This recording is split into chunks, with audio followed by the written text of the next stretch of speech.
For more than 3 decades, Canadian Vision Care has brought the gift of sight to the poorest of the poor in developing countries throughout the world. It began in Jamaica, then elsewhere in the Caribbean, then Southeast Asia and Africa. Canadian eye care professionals are volunteering their skills, eyeglasses, and surgical care to those who don't have access to or can't afford proper eye care.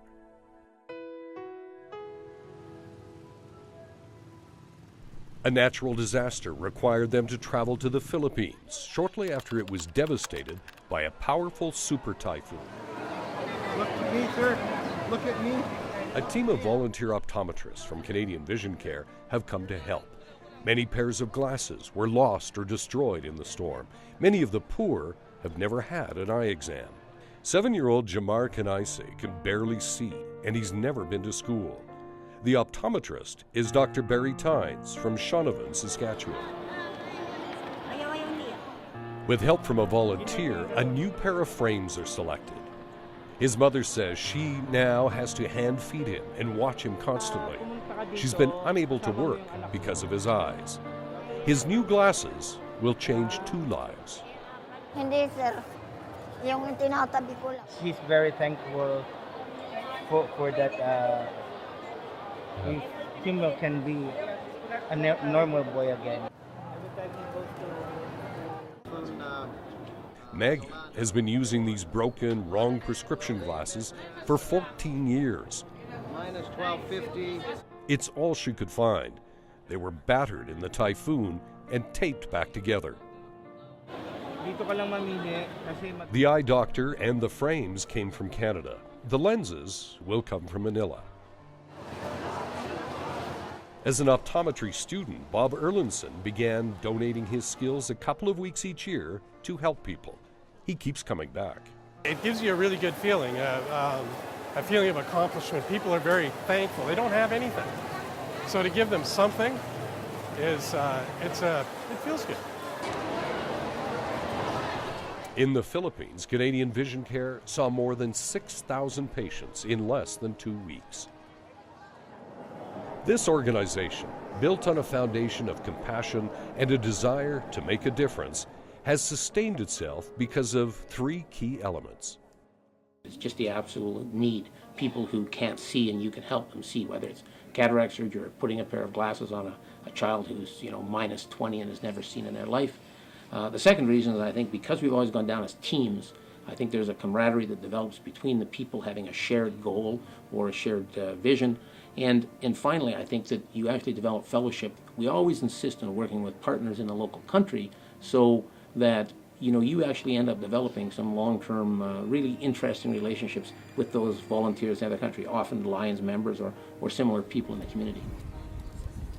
Recently, CVC has expanded the scope of its volunteer work, helping to build and equip training facilities in sub-Saharan Africa.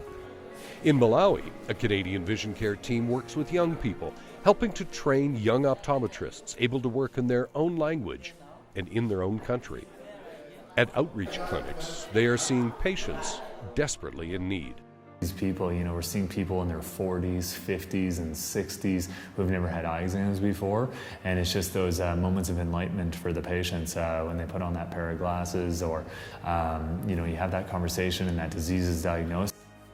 Second-year student Stella Mwawanta spends the morning conducting visual acuity tests. It helps us to know the relevance of what we are learning in class, as in the theory. So it helps us to even know what it really means, because some of the theory, you can't understand it until you get into clinic and you practice the thing. The training center was paid for with a donation by Canadian Vision Care volunteer Dr. Alan Jones. We've been to South America, Central America, Caribbean, Far East, Cambodia, Africa. Pretty much where there's need, we go. We work a lot with local Lions clubs, local NGOs, orphanages, schools. If someone comes and brings a need to someone here in Canada, and they talk to us and we'll help organize it.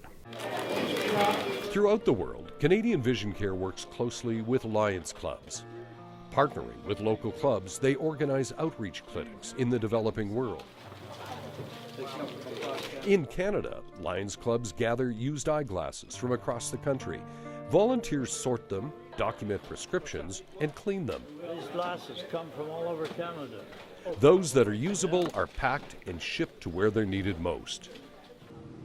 In the Philippines, Canadian Vision Care supports the I-Train, an abandoned rail car on a sidetrack at a Manila station. It's been converted to offer low-cost or free eye exams and spectacles. Rosita Azucera comes from the village of San Miguel. Low vision keeps her from doing many of life's basic chores. Someone told her her cataracts were making her blind. They were never worn. All that's needed, at least for now, is a proper pair of glasses. The glasses come from a donor in Calgary. A little bit more here. Many of the people who need the I-Train the most actually live along its tracks and in the slums of Manila.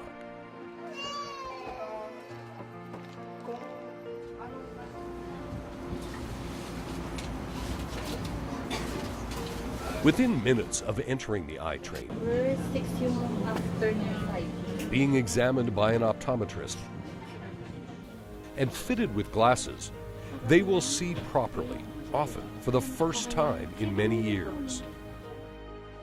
Hundreds of thousands of people around the world have been touched, their lives changed by the generosity of members of Canadian Vision Care. The number of projects undertaken continues to grow. With financial support of Canadians, and with the hope that more Canadian optometrists will volunteer some of their time and their skill, Canadian Vision Care is creating a new generation of eye care compassion.